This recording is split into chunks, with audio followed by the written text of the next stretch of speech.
Mesdames, Messieurs, bonsoir. Voici les titres du 20h. Déclaration de politique générale du Premier ministre. Abdoul Mbaye passe le grand oral 5 mois après sa nomination. L'ambition du président Macky Sall pour un Sénégal émergent déclinée en près de 10 heures. La DPG se fonde sur le programme Yoonu Yokkute du candidat victorieux de la présidentielle du 25 mars dernier au Sénégal. Une affaire de meurtre qui défraie la chronique. Le célèbre journaliste Cheikh Yérim Seck, accusé de viol présumé. L'administrateur du journal en ligne Dakaractu est placé sous mandat de dépôt. Il sera jugé mercredi en flagrant délit suite à une plainte de la présumée victime. La fille est âgée de 19 ans. Bienvenue.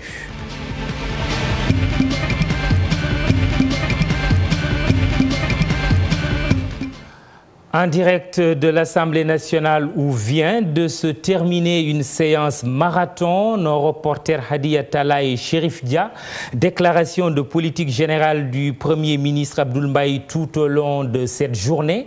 Bonsoir à tous les deux. On va, avant d'en venir tout à l'heure à la synthèse de Daniel Diouf, avec vous, on va plutôt s'appesantir sur le comportement de la majorité parlementaire d'un côté et de la minorité de l'autre. Hadi Attala, comment l'opposition au pouvoir, il y a quelques mois seulement, s'est comportée tout au long de cette journée? Oui, Mamoudou, ce qu'on peut constater est que nous avons vu des députés de l'opposition rester sur leur faim par rapport aux réponses du Premier ministre Abdoul Mbaye. Il a été beaucoup question dans leurs interrogations du problème des inondations auxquelles ils ont exhorté au chef du gouvernement de donner des garanties en fixant une date exacte pour venir à bout de ce fléau.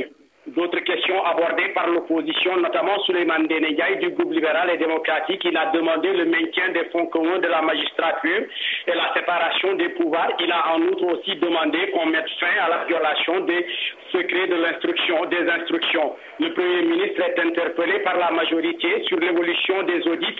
Le député de l'opposition, particulièrement l'honorable député Omar Sarr, numéro 1, déclare qu'il faut auditer certains chantiers tels que le plan Jaxaay. Macky Sall, alors Premier ministre en 2003, ne doit pas être en reste pour avoir piloté le programme.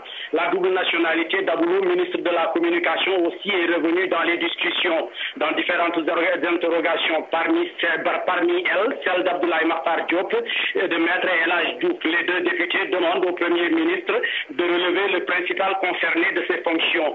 Sur cette question, Aïssata Tall Sall de la majorité, dans son intervention, a apporté une réponse avant celle du Premier ministre. Les députés Omar Sarr et Woré Sarr avaient demandé à prendre la parole, à reprendre la parole, comme le veut l'article 71 de la Constitution, parce qu'ils ont été nommément cités. Ils se sont finalement désistés après la deuxième prise de parole de l'hôte de l'hémicycle. Les députés de l'opposition ont par ailleurs également déploré que le Premier ministre ait fait sa déclaration de politique générale au-delà de la date limite, à savoir 3 mois après la mise en place de son gouvernement. Selon eux, Abdoul Mbaye, avant toute chose, devait présenter ses excuses à l'hémicycle. Donc, Mamoudou, en gros, la session s'est passée dans la plus grande sobriété, comparée à l'installation de la 12e législature. Si vous avez des questions à poser à Chérif Dia, nous sommes ensemble et il est à votre disposition, Mahmoud Ibrakan. Merci Hadi Attala. Chérif Dia, bonsoir. Vous m'entendez? Bonsoir, Mahmoud. Chérif, comment maintenant le pouvoir, la majorité parlementaire a jugé cette déclaration de politique générale du Premier ministre? Mamoudou, comme on pouvait s'y attendre, les 120 députés de la majorité ont à l'unanimité salué, je cite, une déclaration de politique générale de vérité, riche, sobre et prenant en compte les attentes des Sénégalais. Ils ont même dit que cette déclaration de politique générale est basée sur le programme Yoonu Yokkute du président Macky Sall et une partie des conclusions des assises nationales.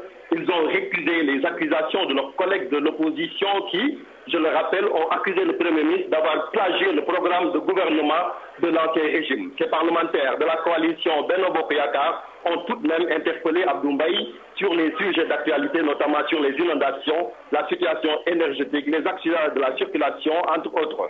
Les députés Kati Sissewan et Moustapha Diakhaté, président du groupe parlementaire de Bokk Yakaar, ont invité le Premier ministre et son gouvernement à faire en sorte que les fonds planqués à l'étranger soient rapatriés. Quant à Idrissa Diallo, maire de Dalifort, Il a souhaité le renflouement du bateau Le Joola à l'occasion, je le rappelle, du 10e anniversaire de cette catastrophe maritime. Abdoul Mbow s'est lui porté la voix des travailleurs des chemins de fer de Thiès. Quant à Barthélémy Diaz, il salue la décision du Premier ministre de réformer le code de la famille, notamment sur le statut des Sénégalais bénéficiant d'une double nationalité. Il faut juste rappeler que d'autres annonces du Premier ministre sont également saluées, notamment le projet de loi anti-tabac qui sera bientôt soumis aux députés, annonce le Premier ministre Mamadou Ibra Kane. Merci, Chérif Dia. À ton tour, Abdoul Mbaye a donc passé son grand oral devant l'Assemblée nationale. Le Premier ministre nommé il y a 5 mois par le président Macky Sall a prononcé pendant près de 10 tours d'horloge sa déclaration de politique générale devant les députés.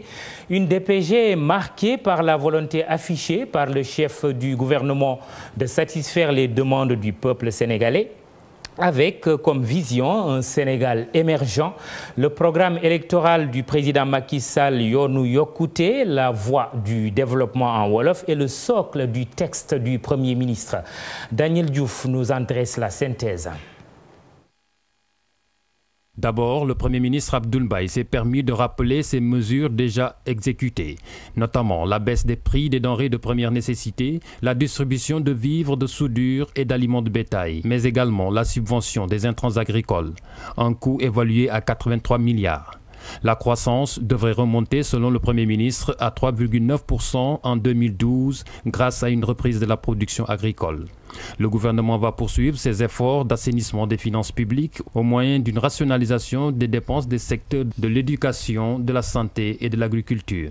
Pour financer les dépenses prioritaires, le gouvernement d'Abdoul Mbaye promet un nouveau code général des impôts pour plus de recettes budgétaires. Le pouvoir d'achat des ménages sera amélioré. À partir du 1er janvier 2013, la fiscalité sur les salaires sera baissée et le taux des pensions de retraite relevé de 7 à 10%. Pour réaliser son programme économique et social, le gouvernement entend mettre en place des fonds autonomes comme le Fonds de garantie et d'investissement prioritaire et le Fonds souverain d'investissement stratégique. Ils sont destinés à stimuler l'investissement privé. Le secteur énergétique n'est pas épargné. Une seule priorité selon le Premier ministre. Il s'agit de rendre les coûts supportables pour les ménages et les entreprises. Le Premier ministre annonce la réhabilitation des centrales à livrer en 2013. 200 MW viendront renforcer les 536 déjà existants. Les sources d'énergie seront diversifiées, notamment d'ici 2015. Le renforcement de la coopération énergétique sous-régionale à travers la mise en service de centrales hydroélectriques de l'OMVS. Les excédents d'énergie de la sous-région comme la Mauritanie, seront aussi mis à profit. Le désenclavement de la Casamance, une extrême priorité selon le Premier ministre. Il se fera par la mer, les routes et la voie aérienne. Un programme de réalisation de 29 ponts métalliques et du nouveau pont Émile Badiane est en cours d'instruction. La modernisation de l'agriculture sera assurée à partir de 2013. Elle se fera par un programme de renforcement des équipements de production, entre autres. 250 000 hectares de superficie irriguée exploitées sont annoncés. L'ambition à terme, une autosuffisance avec une production de 1 600 000 tonnes de riz paddy. Au-delà du riz, la promotion des filières horticoles et fruitières destinées à l'exportation. Au nom du principe de transparence, le gouvernement a décidé de dénouer tous les dossiers en souffrance. Le Premier ministre précise que des audits sont engagés pour faire l'état des lieux sur la situation du pays à fin mars 2012. Un comité de suivi des audits est déjà en place et une cour de répression des crimes économiques et financiers sera créée. En termes de protection sociale, une caisse autonome de protection sociale universelle sera mise en place dès 2013 pour financer une bourse de sécurité familiale destinée aux familles les plus défavorisées, en plus d'une couverture maladie universelle. Enfin, l'enseignement supérieur sera bonifié d'une deuxième université entre Diamniadio et Dakar et de l'université du Sine Saloum pour 15 000 étudiants, mais également des instituts supérieurs d'enseignement professionnel spécialisés dans les régions. La DPG d'Abdoul Mbaye a été commentée par certains citoyens. La feuille de route déclinée par le Premier ministre est différemment appréciée. Des commentaires recueillis par Mariem Biramba et Youssou Baro.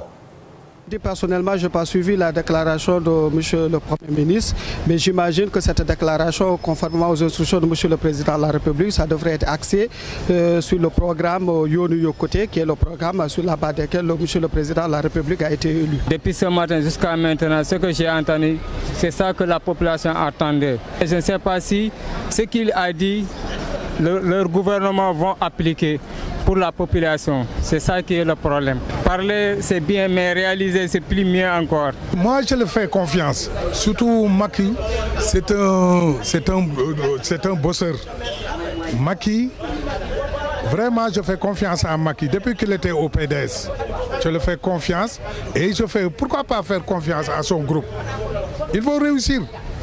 Ils vont réussir parce que c'est des jeunes, c'est des baroudeurs, c'est des travailleurs. C'est à voir parce que on a confiance. C'est eux les majorités, alors je pense que ça va marcher. Il n'a même pas parlé de chauffeur dans son discours. Je pense vraiment que c'est une grande erreur. Moi, je n'ai même pas suivi la déclaration du Premier ministre. Ce gouvernement ne vise que leurs propres intérêts. Des citoyens sénégalais interrogés au pif, chacun y allant de son commentaire. La déclaration de politique générale n'a pas échappé à l'urgence des inondations. Le gouvernement compte s'appuyer sur un plan directeur d'assainissement dans les villes et de drainage pour toutes les régions, ainsi que sur une politique d'aménagement du territoire. Dissa Prera s'est focalisé sur le chapitre inondation du texte du Premier ministre. La déclaration aborde les questions liées au cadre de vie, à l'assainissement, aux inondations, à l'accès à l'habitat, à la lutte contre l'occupation anarchique de l'espace, mais aussi à la prolifération des bidonvilles. Sur ces questions, le gouvernement compte apporter des solutions durables en perspective pour assurer une politique cohérente d'aménagement du territoire. Cette option va dans le sens du renforcement de la démocratie locale et de la territorialisation des politiques publiques. Abdoul Mbaye promet une réorganisation des relations entre l'État et les collectivités locales.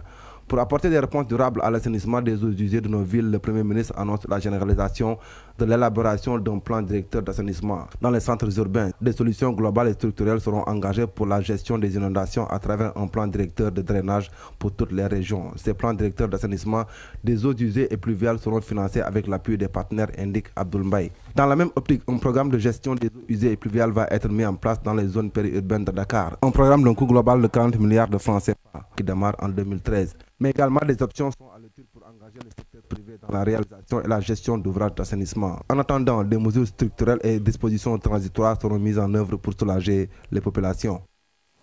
La jeunesse, frange majoritaire de la population sénégalaise, attendait avec impatience le discours du patron du gouvernement. Nous avons pris l'exemple de bacheliers non-voyants, leur seule et unique revendication, plus de considération. En revanche, les jeunes du M23 ont une autre préoccupation. Reportage Louise Sarr, Alioune Diagne.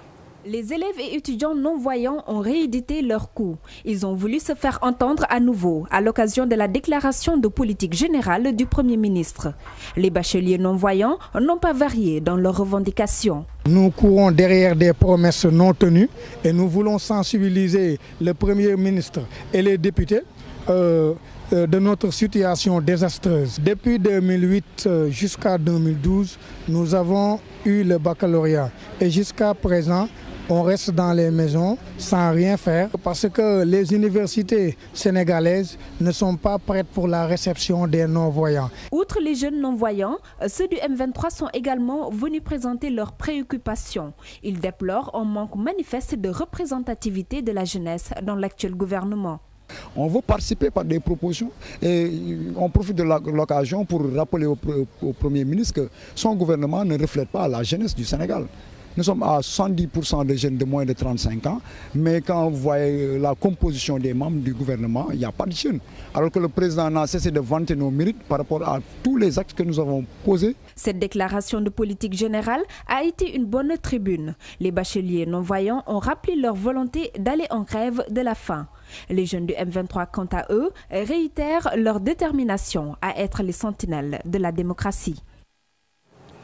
Une toute autre actualité avant de revenir probablement sur la déclaration de politique générale du Premier ministre. Le journaliste Cheikh Yérim Seck, cité dans une affaire de meurtre, le propriétaire du site d'information dakaractu.com et ancien de l'hebdomadaire Jeune Afrique, est accusé de viol présumé sur une fille de 19 ans. Les faits auraient eu lieu vendredi dernier dans un hôtel à Dakar. Cheikh Yérim Seck, qui sert la version du consentement, a été présenté au parquet ce lundi sur plainte de la victime présumée après une enquête préliminaire de la gendarmerie. Aux dernières nouvelles, le journaliste a été placé sous mandat de dépôt et sera jugé mercredi. Récit Fatima Taba. Le célèbre journaliste Cheikh Yérim Seck est dans de sales draps. L'administrateur du site Dakaractu est accusé de viol sur une fille de 19 ans qui a porté plainte contre le journaliste. Cheikh Yérim Seck est actuellement dans les locaux de la section de recherche de la gendarmerie à la caserne Samba Djiri Diallo de Colobane. En effet, tout serait parti d'un rendez-vous de la fille avec le journaliste dans un hôtel de la place. Après, au moment dans la chambre, la fille aurait quitté les lieux dans un piteux état. C'est par la suite qu'une plainte sera déposée par la famille de la fille avant que le journaliste ne soit accueilli. La victime est une nouvelle bachelière qui s'apprêtait à aller poursuivre ses études à Montpellier. D'après le site appartenant au journaliste, la jeune fille était consentante au départ, mais une fois la relation consommée, elle aurait été prise de panique et aurait alerté ses parents. L'enquête suit son cours. Cheikh Yérim Seck devrait vraisemblablement être présenté au procureur de la République dans les prochaines 24 heures. Il risque le mandat de dépôt si les plaignants ne se désistent pas. L'information aux dernières nouvelles, je vous la rappelle, Cheikh Yérim Seck a été finalement placé sous mandat de dépôt. Il sera jugé en flagrant délit mercredi prochain, après-demain donc. C'est la fin de ce journal de 20 h, plus court que d'habitude. C'est pour vous permettre de souffler un peu. En attendant de vous retrouver à 21 h 30 pour un débat consacré à la grosse actualité du jour, la déclaration de politique générale du Premier ministre Abdoul Mbaye ce lundi. Merci de nous avoir suivis. À tout à l'heure. Bonsoir.